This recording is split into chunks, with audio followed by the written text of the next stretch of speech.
Now, regarding the idea that St. Vincent of Lerins was a semi-Pelagian, it's true that he and many other prominent ecclesiastics and monastic writers from southern Gaul shared that error. The great monastic writer Cassian comes to mind, whose works were prescribed as mandatory reading in the rule of St. Benedict, the father of Western monks. He demanded that his monks read from the works of Cassian. But it needs to be also understood that in both St. Vincent of Lerins' case and in the case of Cassian, semi-Pelagianism was condemned only after they were buried under the sod, as the Irish say.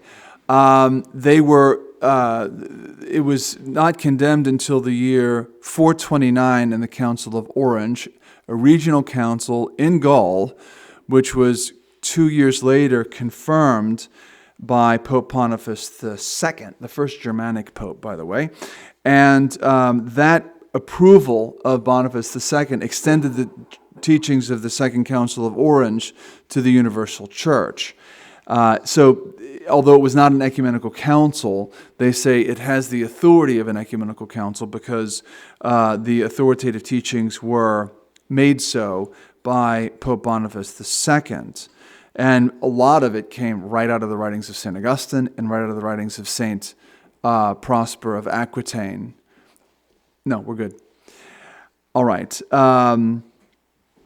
It was St. Cesarius of Arles, by the way, who led that regional synod and did a lot to advance the Church's teachings on grace. And today, if you want to study the doctrine on grace, you're going to find a study of Pelagianism and semi-Pelagianism in any of the tracts on grace that you would find in a real theology book on the subject, and they're going to quote from the Second Council of Orange.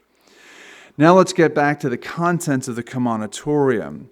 In his pursuit of the goal of distinguishing heretical corruption from Catholic truth, St. Vincent lays down some sagacious principles, one of which he received as he wrote, quote, "from many men outstanding in sanctity and doctrinal knowledge," end quote. Namely, quote, "to fortify that faith in a twofold manner. First, by the authority of the divine law, i.e. Holy Scripture. Second, by the tradition of the Catholic Church."